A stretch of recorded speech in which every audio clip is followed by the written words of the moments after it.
আসসালামু আলাইকুম। আমার প্রিয় আপু ভাইয়ারা সবাই কেমন আছেন? আশা করি আল্লাহর রহমতে ভালো আছেন, সুস্থ আছেন। আজকে একটি নতুন ব্লগ ভিডিও শেয়ার করব। একেবারে গ্রামের একটা ব্লগ ভিডিও শেয়ার করব। আমার ভালোবাসার অনেক প্রিয় আপু ভাইয়ারা আছেন। আ আমি ঈদে যে ২ টা ভিডিও আপলোড করেছিলাম, তখন আমাকে আমার প্রিয় আপুরা বলেছিল যে, "আপু, আপনাকে দেখে মনে হয় না যে আপনি গ্রামে থাকেন।" তো যাই হোক, আমার প্রিয় আপু ভাইয়ারা, আমি আসলে একেবারে গ্রামেই থাকি। একেবারে গ্রামের অতি সাধারণ ঘরের একটা বউ আমি। তো আমার মাঝে, মাঝে কিন্তু আগের বেশ কিছু ভিডিওতে আছে, আমার বাড়িতে এটা ওটা ছিল সেগুলোর ভিডিও আছে। তো আসলে ওইভাবে ভিডিও আমার করা হয় না সব কিছু মিলিয়ে, কারণ এতটা বেশি ব্যস্ত থাকি যে মানে কাজগুলো অতি দ্রুত আমাকে শেষ করতে হয়, তাই তো আসলে সব কিছু শেয়ার করতে পারি না। কারণ আমার প্রিয় আপু ভাইয়েরা, আপনারা জানেন যে ভিডিও করতে, করতে কাজ করলে অনেকটা লেট হয়ে যায়, দেরি হয়ে যায়, কারণ অনেক সময় লাগে ক্যামেরা মানে ফোন ঠিকঠাক করে সেট করে রেখে কাজ করতে। কারণ আমাদের তো মানে বিশেষ করে আমার তো কোনো ক্যামেরাম্যান নেই। আমি নিজেই যেহেতু ভিডিও করি, আমি পুরো কাজই আপলোড করা পর্যন্ত পুরো কাজই কিন্তু আমি নিজেই করি। তো সেই ক্ষেত্রে হচ্ছে একা এতগুলো কাজ করা, বারবার ভিডিও করা আমার পক্ষে কঠিন হয়ে যায়। তাই তো আমি সব কিছু শেয়ার করতে পারি না। তবে আমার বাড়ির সামনের দিকে কিছু কাজ করছি। সেই কাজগুলো কমপ্লিট হলে হয়তো আমার প্রিয় আপু ভাইদের সাথে নিয়মিতই আমি আমার পোষা প্রাণীগুলোকে নিয়ে একটু করে ভিডিও শেয়ার করতে পারবো।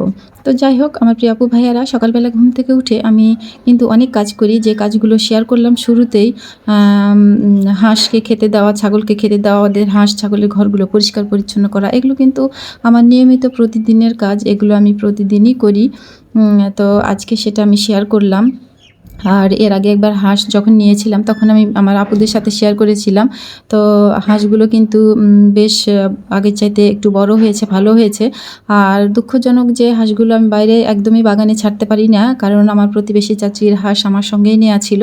ওদের হাঁস নেওয়ার ১ সপ্তাহ পরই ১২টা হাঁস অসুস্থ হয়ে গিয়েছিল হঠাৎ করে। ওরা মানে ২-৩টা মারা গিয়েছিল, আর বাকিগুলো ওরা সবাই জবাই করেছিল। তারপর থেকে আমি ভয় পেয়েছি, দিয়ে আমি আমার হাঁসগুলো কিন্তু আর বাইরে ছাড়ি না। তাই তো সামনের দিকে একটু হাঁস রাখার পরিবেশ করছি। আমার সামনের দিকে অনেক আগে হাঁস ছিল, তো সেই জায়গাগুলোই আবার ঠিকঠাক করছি। দেখি সামনের দিকে ঠিকঠাক হলে আমার প্রিয় আপু ভাইদের সাথে হয়তো নিয়মিত সব কিছু শেয়ার করা হবে। আর আমাদের গুলুমুলুকে তো খাইয়ে ছেড়ে দিয়েছি। গুলুমুলুগুলো বাইরে একবেলা ঘুরে বেড়াবে। আর আলহামদুলিল্লাহ কুরবানিতে একটা কুরবানি দিয়েছি, দিয়ে ২টা কমে গেছে। আবার সময় সুযোগ পেলে আল্লাহর রহমতে আবার একটা নিয়ে নিব। তো আমি সকালে সমস্ত কাজ শেষ করে কিন্তু রান্নাঘরে রান্না করছি। আর খড়ি চুলায় রান্না করতে গেলে কিন্তু বাড়ির ভেতর থেকে অনেক কিছু এনে রান্নার আগে সব কিছু গুছিয়ে তারপরে রান্না করতে হয়। আর আমি রান্নাঘরে খড়িটা অনেক বেশি রাখতে পারি না, কারণ বৃষ্টি হলে খড়ি ভিজে যাওয়ার সম্ভাবনা বেশি থাকে। আজকে রাত্রে বৃষ্টি হয়েছে, অনেক দিন পর আমাদের এখানে আজকে রাত্রে বৃষ্টি হয়েছে, বেশ মোটামুটি ভালোই বৃষ্টি হয়েছে। তো এই জন্য রান্নাঘরটা বেশি নোংরা হয়েছিল, তাই তো রান্নাঘরটা আগে ঠিকঠাক করে নিলাম, নিয়ে তারপরে রান্না শুরু করলাম। সেই ঈদের আগের দিন থেকে আমার জুবাইর ব্রয়লার মুরগি খাওয়ার প্রতি মানে ওর এতটাই ঝোঁক হয়েছে, বারবার বলছিল তো ঈদের আগের দিন কেন নিব, ঈদের পরের দিন কেন নিব, এরকম করতে করতে আজ ঈদের বেশ কিছুদিন হয়ে গেল। তো আজকে ওর আব্বুকে বলেছি একটা ব্রয়লার মুরগি আনতে, সেই ব্রয়লার মুরগিটাই এনেছি। তবে আমার জুবাইর আমাকে রোস্ট করতে বলেছিল, কিন্তু ওর আব্বু বাজার থেকে মুরগিটা একবারে পরিষ্কার করে কেটে কুটে এনেছে, আসলে আমার সুবিধার জন্যই। তাই তো জুবাইরকে আজকে আর আমি রোস্ট করে দিতে পারলাম না, এমনি ব্রয়লার মুরগিগুলো খুব সুন্দর করে রান্না করলাম। আর আমি আজকে কিন্তু ব্রয়লার মুরগি একটু ঝাল ঝাল করে ব্রয়লার মুরগির ঝোল করেছি।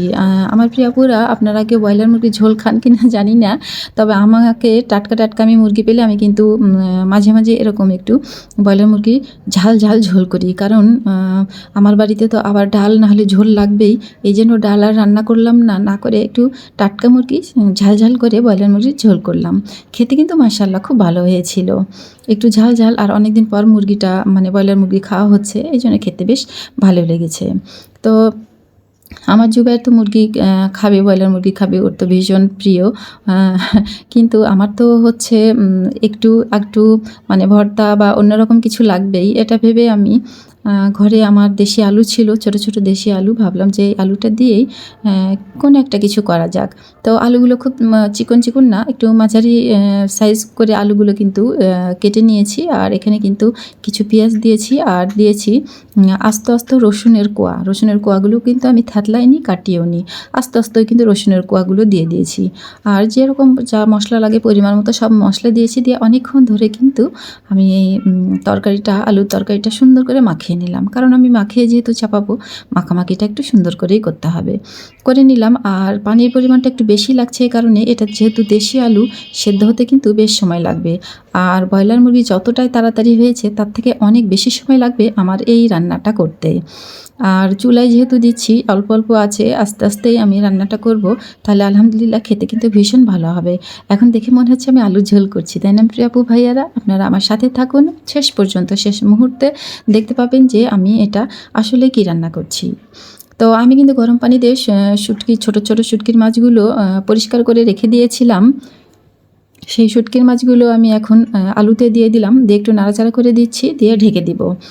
আর এটা অল্প আছে আস্তে ধীরে হতে থাকবে, আর আমি তো এ ফাঁকে আমার আরও অন্যান্য যে কাজগুলো আছে সেই কাজগুলোও আমি সেরে নিচ্ছি। আর ছুটি যেহেতু চলছে এখনও, সকালবেলা ঘুম থেকে একটু দেরি করে ওঠা হয়, আর তার কারণেই রান্নাবান্না বাকি কাজকর্মগুলো এলোমেলো হয়ে যায়, অনেকটাই দেরি হয়ে যায়। তো যাই হোক, আসলে এই মনের দিক থেকে আমি একদমই শান্তি পাই না এই সকালে ঘুম থেকে দেরি করে উঠি বলে, কিন্তু কি আর করব, রাত্রে ঘুমায়ও অনেক দেরিতে, তার জন্য মানে খুব সমস্যা হয় সকালবেলা উঠতে। তো যাই হোক, এই অভ্যাসটা অবশ্যই খারাপ, অবশ্যই অভ্যাসটা ত্যাগ করার চেষ্টা করছি। তো আমি কিন্তু কিছুক্ষণ পর এসে চুলার পাড়ে আমি কিন্তু বসে নাই, কিছুক্ষণ পর এসে আমি এই আলু আর শুটকিগুলো নাড়াচাড়া করে দিচ্ছি, আবার ঢেকে ঢেকে রেখে দিচ্ছি। এটা কিন্তু একেবারে ধৈর্য সহকারে আস্তে ধীরেই এই আলুর আর শুটকির তরকারিটা রান্না করতে হবে। এটা আসলে চচ্চড়িও বলতে পারেন বা আলু শুটকির ভাজিও বলতে পারেন, কারণ আমি এটা এমনভাবে নামাবো যে এটার নিচে মানে এই আলুটার নিচে কড়াইয়ে শুধু হালকা তেলই থাকবে, এক ফোঁটাও পানি থাকবে না, তাই বলছি এটা আলু শুটকির ভাজিও বলতে পারেন। আর শুটকির মাছটাও অনেক দিন পর রান্না করছি, আলহামদুলিল্লাহ এই আলু শুটকির ভাজিটাও কিন্তু খেতে ভীষণ ভালো হয়েছিল। আর শুটকির মাছে একটু কিন্তু রসুন বেশি দিলে খেতে ভালো লাগে, তাই তো আস্তে আস্তে রসুনের কোয়া দিয়েছি। আলহামদুলিল্লাহ এই তরকারিটা খেতে কিন্তু ভীষণ ভালো হয়েছিল। তো যাই হোক, তরকারিটা আমার এখনও হয়নি রান্না, আমি একটু পর এসে নাড়াচাড়া করে দিচ্ছি আর ঢেকে দিচ্ছি। তো আমার প্রিয় আপু ভাইয়েরা, প্লিজ লাইক দিয়ে ভিডিওটা দেখা শুরু করবেন, আর আমাকে ওয়াচ টাইম দিবেন। আমাদের সবারই আসলে ওয়াচ টাইম ভীষণ প্রয়োজন, আমরা সবাইকে ওয়াচ টাইম দিলেই কিন্তু আমাদের সফল হতে খুব বেশি দিন আসলে সময় লাগে না। তো যাই হোক, আমি কিন্তু এই রান্নাটাতে এখন আমার সেই গুঁড়া মশলাগুলো ছিল, সেই গুঁড়া মশলাগুলো দিয়ে দিলাম, দিয়ে সুন্দর করে নাড়াচাড়া করে নামিয়ে নিলাম। আর আমার কিন্তু রান্নাটা এখনও হয়ে গেছে, এই যে দেখেন আমি নাড়াচাড়া করে দেখাচ্ছি, চুলা থেকে কিন্তু নামিয়ে নিয়েছি। নিচে কিন্তু আমার এক ফোঁটাও পানি নেই, শুধু হালকা তেল আছে। চুলায় রান্না করলে কিন্তু এই একটা মানে ভালো যে চুলায় রান্না না করেও শেষের দিকে অল্প তাপে রেখে দিলেই আস্তে আস্তে যেমনটা করে নামাতে চান তরকারি, ঠিক তেমনটা করে নামানো যায়। তো আলহামদুলিল্লাহ খেতে ভীষণ ভালো হয়েছিল, খুবই মজা হয়েছিল। দুইটা তরকারি, অনেকদিন পর ব্রয়লার মুরগি খেলাম, আলু শুটকির ভাজি খেলাম। আমার প্রিয় আপু ভাইয়েরা যারা শুটকি প্রিয়, তারা এভাবে আলু শুটকি একবার বেশি করে রসুন দিয়ে ভাজি করে খেয়ে দেখতে পারেন, খেতে কিন্তু ভীষণ ভালো লাগবে। সবাই ভালো থাকবেন, আল্লাহ হাফেজ।